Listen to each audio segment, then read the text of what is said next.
৩৫ বছরের রেকর্ড ভাঙল ইরান। ৩৫ বছর পর প্রথম আমেরিকার যুদ্ধবিমান ভূপাতিত করল ইরান।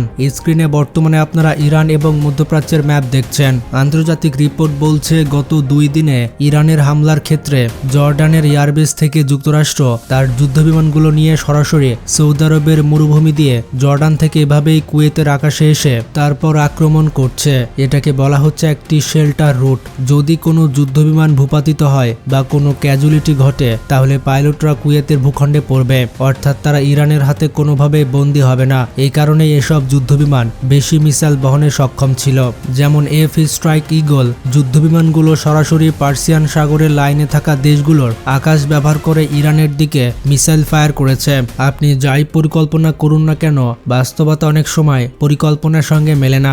স্ক্রিনে আপনারা দেখতে পাচ্ছেন ইরানি মিসাইলের আঘাতে আকাশ থেকে ভূপাতিত হয়ে মাটিতে পড়ছে যুক্তরাষ্ট্রের বিখ্যাত এফ স্ট্রাইক ইগল যুদ্ধবিমান। গত ৩৫ বছর ধরে যুক্তরাষ্ট্র এমন দৃশ্য আর দেখেনি। যুদ্ধক্ষেত্রে শত্রুর হাতে যুক্তরাষ্ট্রের যুদ্ধবিমান ১৯৯১ সালের গালফ ওয়ারের পর আর ভূপাতিত হয়নি। মাঝে মধ্যে কিছু বিমান যান্ত্রিক ত্রুটির কারণে ক্র্যাশ করেছে, কিন্তু শত্রুপক্ষের মিসাইলে যুক্তরাষ্ট্রের যুদ্ধবিমান ভূপাতিত হয়নি। এরপর যুক্তরাষ্ট্র আরও 3টি বড় যুদ্ধ করেছে: ইরাক যুদ্ধ, আফগানিস্তান যুদ্ধ এবং কসবো যুদ্ধ।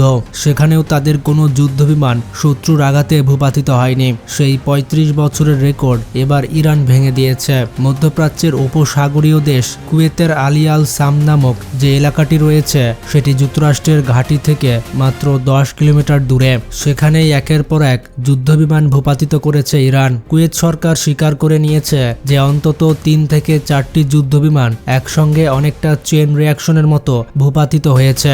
এটি যুক্তরাষ্ট্রের সামরিক বাহিনীর জন্য একটি বড় পরাজয়ের দৃশ্য এবং একই সঙ্গে ইরানের আকাশ প্রতিরক্ষা ব্যবস্থার জন্য নতুন এক দিগন্ত উন্মোচন। বন্ধুরা, গত 2 দিনের হামলায় রাশিয়ান আকাশ প্রতিরক্ষা ব্যবস্থা S-300 এবং S-300 এর উপর ভিত্তি করে তৈরি বাবার 373 ব্যবস্থা হামলার পর পুরোপুরি কমান্ড সেন্টার থেকে বিচ্ছিন্ন হয়ে অকার্যকর হয়ে যায়। একমাত্র চেন রিয়াকশনের কিল চেনে সক্রিয় ছিল চীনের HQ-9B।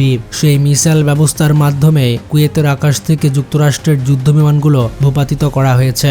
আর যেমনটা আমরা জানি, কুয়েত এবং ইরানের মূল ভূখণ্ডের দূরত্ব খুব বেশি নয়। মাঝখানে শুধু পার্সিয়ান সাগর রয়েছে, যার দূরত্ব প্রায় 90 থেকে 100 কিলোমিটার।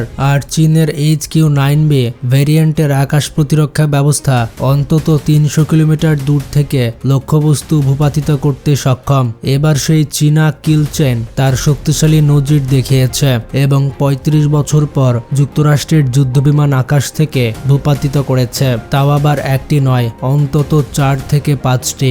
একই সঙ্গে মধ্যপ্রাচ্যের উপসাগরীয় অঞ্চলে অবস্থিত যুক্তরাষ্ট্রের একের পর এক ঘাঁটিতে হামলা চালিয়েছে ইরান। কুয়েত, কাতার সহ অন্যান্য ঘাঁটিতে এখনো লাগাতার হামলা চলছে। ঠিক এই অবস্থায় এসব দেশের আকাশসীমা নিয়ন্ত্রণ নিয়ে নিয়েছে ইরান। এখন যুক্তরাষ্ট্রের 5ম প্রজন্মের যুদ্ধবিমান ছাড়া অন্য কোনো যুদ্ধবিমান এই অঞ্চলে প্রবেশ করার দুঃসাহসও দেখাচ্ছে না। এই এফ স্ট্রাইক ইগল যুদ্ধবিমানগুলো অত্যন্ত শক্তিশালী। এগুলো যুক্তরাষ্ট্রের AGM-158JC ভ্যারিয়েন্টের 5ম প্রজন্মের ক্রুজ মিসাইল ফায়ার করতে সক্ষম। এই ধরনের মিসাইল ব্যবহার করেই ইরানের বিরুদ্ধে ব্যাপক হামলা চালানো হয়েছে এবং মধ্যপ্রাচ্যের বিভিন্ন দেশের আকাশসীমায় অবস্থান করে ইরানের স্থাপনাগুলোতে আঘাত আনা হয়েছে। তবে চীনের সহযোগিতায় আকাশ প্রতিরক্ষা ব্যবস্থার নিয়ন্ত্রণ ফিরে পাওয়ার পরই যুক্তরাষ্ট্রের এই বড় ধরনের পরাজয় ঘটে। এটি যুক্তরাষ্ট্রের জন্য একটি বড় ধাক্কা, কারণ F-15 স্ট্রাইক ইগলের নতুন ভেরিয়েন্টগুলো কিছুদিন আগেই আধুনিকায়ন করা হয়েছিল এবং ইরানকে মোকাবেলার জন্য এগুলো কুয়েতে মোতায়েন করা হয়েছিল। অত্যাধুনিক রাডার সিস্টেমে সজ্জিত সেই যুদ্ধবিমানে ইরান ভূপাতিত করতে সক্ষম হয়েছে। এখন এই ভূপাতিত হওয়ার বিষয়টি যুক্তরাষ্ট্র স্বীকার করেছে। যুক্তরাষ্ট্র 4টি যুদ্ধবিমান ভূপাতিত হওয়ার কথা মেনে নিয়েছে, তবে তারা এখনো সরাসরি স্বীকার করছে না যে ইরানের মিসাইলের আঘাতেই এই বিমানগুলো ভূপাতিত হয়েছে। আমেরিকা স্টেটমেন্ট দিয়েছে তারা নিজেরাই নিজেদের যুদ্ধবিমান ভূপাতিত করেছে। শুনতে অত্যন্ত হাস্যকর মনে হবে, তবে এটাই হলো বাস্তবতা। স্ক্রিনে আপনারা দেখতে পাচ্ছেন যুক্তরাষ্ট্রের বিখ্যাত CNN এর সংবাদ শিরোনাম। সেখানে যুক্তরাষ্ট্র স্বীকার করেছে 3টি এই ধরনের যুদ্ধবিমান এফ স্ট্রাইক ইগল অ্যাক্সিডেন্টলি তারা নিজেরাই শুট ডাউন করেছে কুয়েতের ভেতরে। এবং যুক্তরাষ্ট্র আসলে কি করছিল যে নিজেদেরই 3টি যুদ্ধবিমান নিজেরা ভূপাতিত করলো? তারা কি টার্গেট প্র্যাকটিস করছিল। দেখুন, এক্ষেত্রে যুক্তরাষ্ট্রের সিটকম তাদের বক্তব্যে দাবি করেছে ইরানের মিসাইলগুলো যখন মধ্যপ্রাচ্যের বিভিন্ন দেশে একের পর এক হামলা করছিল তখন তাদের আকাশ প্রতিরক্ষা ব্যবস্থা চাপের কারণে মাথা খারাপ হয়ে গিয়েছিল। তারা বুঝতেই পারছিল না কোনটি মিসাইল আর কোনটি যুদ্ধবিমান, আর এ কারণে কিন্তু নিজেদের যুদ্ধবিমান তারা ভূপাতিত করেছে। এখন সামরিক বিশেষজ্ঞরা প্রশ্ন তুলেছেন, যুদ্ধবিমানের ভেতরে এফও সিস্টেম থাকে, যেটাকে ফ্রেন্ড অ্যান্ড ফ্রেন্ডলি সিস্টেম বলা হয়, মানে নিজেদের যুদ্ধবিমানগুলোকে চিহ্নিত করা যায়, মিসাইল আক্রমণ করে না। তাহলে যুক্তরাষ্ট্রের সেই সিস্টেমের কি হলো? সেই সিস্টেমগুলো কি তাহলে কোনো কাজই করলো না যে মিসাইলগুলো নিজেদের বিমান ভূপাতিত করতে হলো?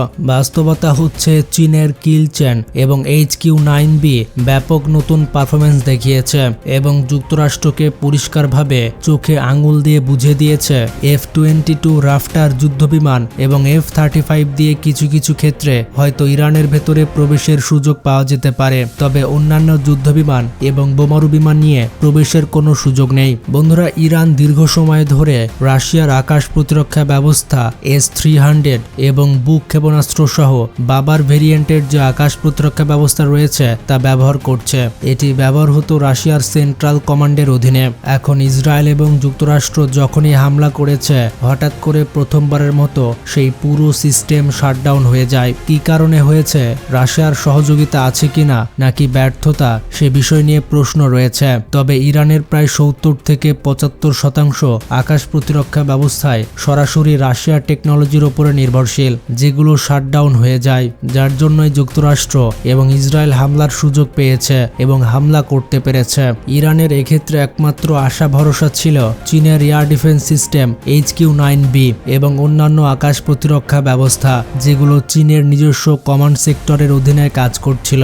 তবে রাশিয়ান সিস্টেমের কারণে চারিদিক থেকে ব্লক হয়ে যাওয়ায় সেগুলো কাজ করতে পারেনি। জরুরি ভিত্তিতে চীনের টেকনিশিয়ান এবং সহযোগিতা আসে, চীনের কিল চেন সক্রিয় করা হয়। এমন কিছু কিছু ক্ষেত্রে খবর পাওয়া যাচ্ছে চীনের আকাশ প্রতিরক্ষা ব্যবস্থার টেকনিশিয়ান এবং বিশেষজ্ঞরা নিজেরাই এখন ইরানে উপস্থিত থেকে এই সিস্টেমগুলো কার্যকর করেছেন, আর এর ফলেই এই বড় সফলতা পাওয়া যাচ্ছে। বন্ধুরা, আকাশ প্রতিরক্ষা ব্যবস্থা শুধু শক্তিশালী হলেই হবে না, সেগুলো পরিচালনা করার জন্য প্রশিক্ষণ এবং দীর্ঘদিনের অভিজ্ঞতা প্রয়োজন। কারণ এ ধরনের অত্যন্ত জটিল এবং স্পর্শকাতর প্রযুক্তি পরিচালনার জন্য বিশেষজ্ঞ প্রয়োজন। বিমানের সিগন্যাল শনাক্ত করে সিদ্ধান্ত নিতে হাতে থাকে মাত্র কয়েক সেকেন্ডের সময়। সুতরাং এক্ষেত্রে চীন খুবই অভিজ্ঞ।